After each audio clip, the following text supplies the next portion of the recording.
Hello everyone.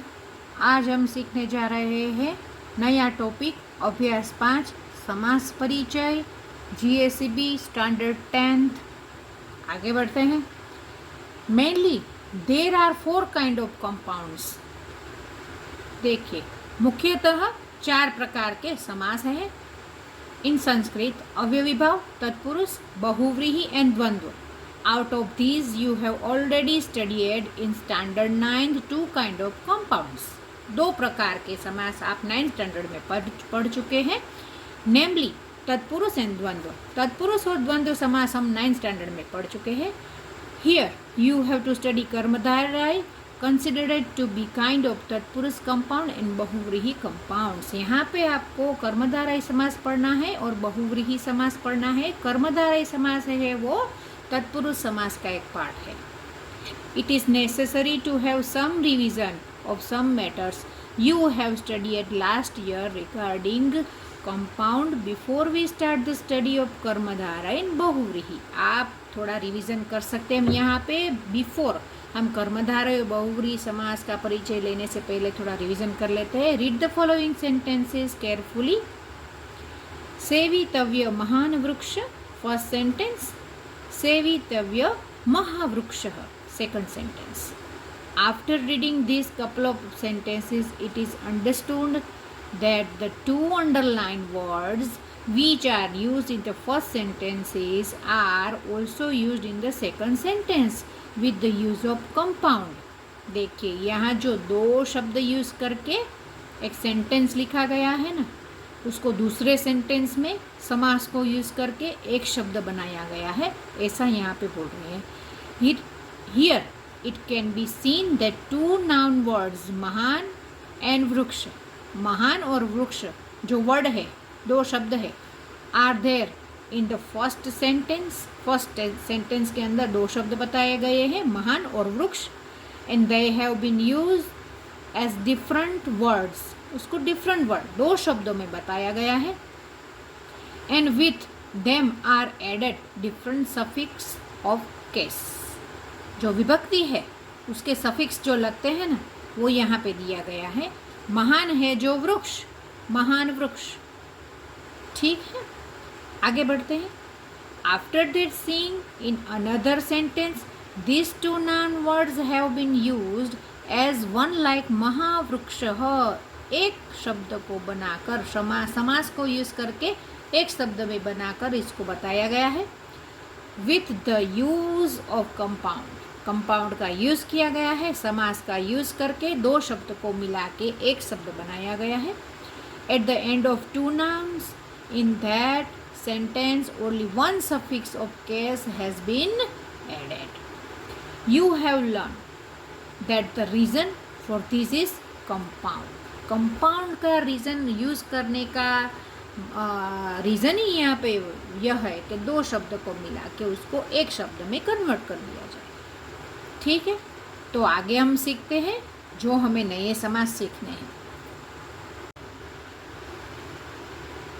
देखिए, यहाँ पे मैंने एक चार्ट बना के रखा है, आप भी बना सकते हैं।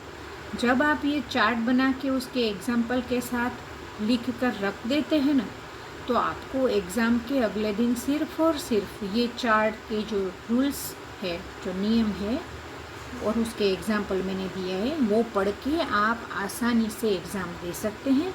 मैं बार बार कहती हूँ, जैसे मैं चार्ट बना के आपको दे रही हूँ, वही चार्ट बना के आप रखें और एग्ज़ाम के अगले दिन पढ़ लें और आराम से पेपर लिख के आए। ठीक है, तो आज हम पढ़ने वाले जो समास के जो यहाँ पे हमारे 10th स्टैंडर्ड में आए हुए हैं, उसमें सबसे पहला हमारा रहता है कर्मधारय समास। जैसे कि हम जानते हैं कर्मधारय समास है ना, तत्पुरुष समास का ही एक पार्ट है, वन ऑफ द पार्ट। तो कर्मधारय समास है, उसको हम कैसे पहचानेंगे कि ये कर्मधारय समास है? देखिए, मैंने बहुत आसान तरीके से आपको समझ में आ जाए ना, इसलिए ऐसे चार्ट बना के रखा है। देखिए क्या होता है जब कर्मधारय समास बना हुआ होता है। तो कर्मधारय समास में क्या होता है, एडजेक्टिव प्लस नाउन रहता है। कोई भी आपको एडजेक्टिव दिया गया होता है उसके साथ नाउन होता है। एडजेक्टिव का मीनिंग होता है विशेषण और नाउन का मीनिंग होता है विशेष्य। तो एडजेक्टिव प्लस नाउन जहाँ यूज होता है उसे कर्मधारय समास कहा जाता है। ठीक है। और दूसरा कैसे पहचानेंगे कि ये कर्मधारय समास है? अनंतरम यूज एज सफिक्स। तो कर्मधारय समास के दो जो रूल है उसको पहचानने के, उसमें सबसे पहले फर्स्ट क्या होगा? सबसे पहले होगा तो कर्मधारय समास में होता है एडजेक्टिव प्लस नाउन, विशेषण के साथ विशेष्य होता है, और अंतरम यूज एज सफिक्स। देखिए यहाँ पे एग्जाम्पल मैंने लिख के रखे हैं। यहाँ पे बताया गया है कि उत्तम जनः, महावृक्ष, जड़ पदार्थ। तो यहाँ जो जन है, वृक्ष है, पदार्थ है, वो नाउन है, और उसकी विशेषता बताइए उत्तम, महा और जड़। तो ये सब हुए हमारे विशेष्य, और आगे जो दिया गया है वो है विशेषण। तो विशेषण के साथ विशेष्य को जोड़ के जो समास बनेगा वो कर्मधारय समास होगा। देखिए यहाँ पे क्या लिखा है? अंतरम यूज एज सफिक्स। अंतरम यूज हुआ होगा कहाँ पे? एज ए सफिक्स, पीछे, शब्द के पीछे। देखिए जलाशयांतरम, वर्षांतरम, अंतरम अंतरम अंतरम। देखा? तो अंतरम यूज्ड एज सफिक्स होगा, उसको कर्मधारय समास कहा जाएगा। ठीक है, आगे बढ़ते हैं। नेक्स्ट हमारा है द्विगु समास। देखिए मैं सब समास आपको बता रही हूँ जो हम 9th में भी पढ़ चुके हैं, तो थोड़ा रिवीजन भी हो जाएगा, आपके एग्जाम्पल्स भी हो जाएंगे साथ में। और जो भी कभी कभी क्या होता है कि एग्ज़ाम में पूछ लेते हैं 9th स्टैंडर्ड के जो हमने समास पढ़े हैं ना, उसमें से भी, तो अच्छे से हम एग्जाम्पल के साथ रिवाइज कर लेते हैं। नेक्स्ट है द्विगु समास।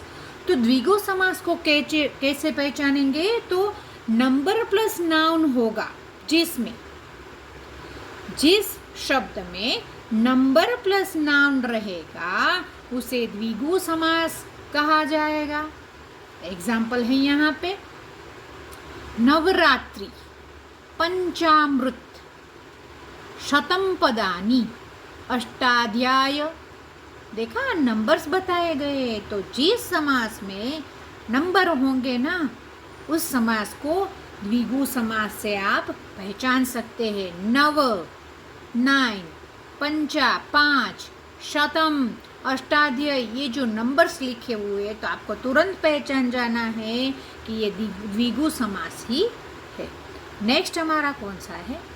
यहाँ पे हमारा रहेगा बहुव्रीहि समास। तो बहुव्रीहि समास को आप कैसे पहचानेंगे? क्वालिफायर एडजेक्टिव्स दिया गया होगा, जिसके एक्शन से, वर्तन से, है ना, आप उसके जो विशेषण बताया गया है उससे उसके विशेष्य को आपको पहचानना रहता है। ठीक है, देखिए कैसे आप पहचानेंगे? मुरलीधर, मुरली को जिसने धारण किया है तो हम तुरंत समझ जाते हैं तो वो कौन है? श्री कृष्ण, है ना। तो सीधा आपको विशेष्य नहीं दिया गया होगा, विशेषण के अनुरूप आप उसको पहचान पाएंगे। ठीक है, तो देखते हैं। एडजेक्टिव दिया गया होगा आपको, तो मुरलीधर, मुरली जिसने धारण की है ना, तो वो हो गए श्री कृष्ण भगवान। लंबोदर, तो लंबोदर वो हो गए हमारे गणेश जी। अनाथ, दरिद्र, ठीक है, अनाथ है जो, जिसका कोई नाथ नहीं है, वो अनाथ। ठीक है, तो ये जो एग्जाम्पल है तो आप पहचान जाएंगे कि ये बहुव्रीहि समास है। ठीक है, आगे बढ़ते हैं। यहाँ पे है हमारे द्वंद्व समास।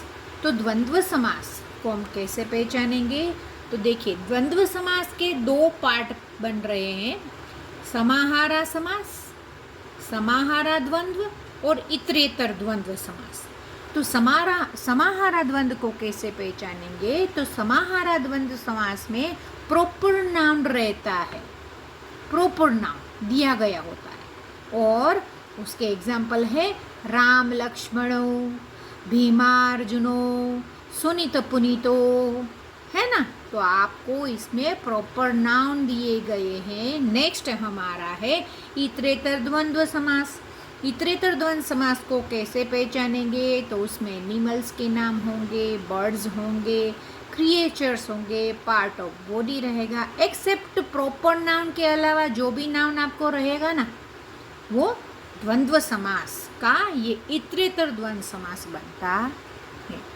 आगे बढ़ते हैं। नेक्स्ट हमारा है तत्पुरुष समास। तत्पुरुष समास में हमें क्या दिया गया है? तत्पुरुष समास में हमें 3 पार्ट दिए गए हैं। कौन कौन से हैं? तत्पुरुष समास में सबसे पहला है नय तत्पुरुष समास। नय मीन्स नो, ना, नहीं, है ना। तो नय तत्पुरुष समास की क्या विशेषता रहेगी कि अ यूज्ड एज प्रीफिक्स, अ को यूज किया गया होगा एज प्रीफिक्स, है ना, आगे लगाया गया होगा। जैसे उपसर्ग और प्रत्यय बोलते हैं ना, प्रत्यय पीछे लगता है, उपसर्ग आगे लगता है, तो अ उपसर्ग लगा हुआ होगा, a used as prefix. Example है धर्म के आगे लगा है अधर्म, सत्य के आगे लगा है असत्य, भय के आगे लगा है अभय, ठीक है। और अनागत विधाता, अकर्म, है ना। तो ये सब के सब एग्जाम्पल है नय तत्पुरुष समास के, ठीक है। आगे बढ़ते हैं। आगे हमारा है कौन सा? षष्ठी तत्पुरुष समास। तो षष्ठी तत्पुरुष समास में क्या होगा? Dissolve width of. जो हम पढ़ते हैं ना विभक्तियाँ, कर्ता ने कर्म को करण से संप्रदान के लिए, उसमें जो आता है कौन सा? नोनी, नूना, ने, है ना। तो वो यहाँ पे बताया गया है। तो षष्ठी तत्पुरुष समास हमारा रहेगा कौन सा? सबसे पहले तो हम देखते हैं विभक्ति का नाम, कर्ता ने कर्म को करण से संप्रदान के लिए अपादान से, और षष्ठी विभक्ति रहेगी संबंध का के की वाला जो होता है ना, वो हमारा बनेगा षष्ठी तत्पुरुष समास। Dissolve width of. देखिए पुत्र वियोग, पुत्र का वियोग, काष्ठ खंड, काष्ठ का खंड, गंगा तीरे, गंगा के तीर, गीता का अमृत, गीतामृत। तो जिसमें का के की लगा हुआ होगा, जो विभक्ति का षष्ठी विभक्ति जिसमें बन रही है, वो होगा षष्ठी तत्पुरुष समास। आ रहा है ना समझ में जो बता रही हूँ? ये बहुत आसान तरीका है, आप ये लर्न कर लेंगे तो आपको जल्दी आ जाएगा। इसके बाद का है तृतीया तत्पुरुष समास। तो तृतीया तत्पुरुष समास कौन सा रहेगा? जैसे कर्ता ने कर्म को करण से, है ना। तो जो से आता है विभक्तियों में, देखिए डिसॉल्व विथ, फॉर, थ्रू, है ना। युद्धार्थम, दुर्घटनाग्रस्त, दुर्घटना से ग्रस्त, पीड़ा से ग्रस्त। तो पुत्र शोक समुत्थितः, पुत्र शोक से उत्पन्न हुआ है जो, है ना। तो जिसमें से लगता है, तृतीया तत्पुरुष जिसमें होता है, तृतीय विभक्ति जिसमें लगती है, डिसॉल्व विथ, फॉर, थ्रू, है ना, तो उसको तृतीया तत्पुरुष समास कहते हैं। तो ये बहुत ही आसान तरीके से मैंने आपको समास सिखाया है, ताकि आप एग्ज़ाम में अच्छे से इसको पहचान सके और लिख सके और आपको पूरे मार्क्स मिल जाए। तो ये था हमारा समास परिचय। नेक्स्ट टॉपिक के साथ फिर मिलेंगे, तब तक बाय बच्चों।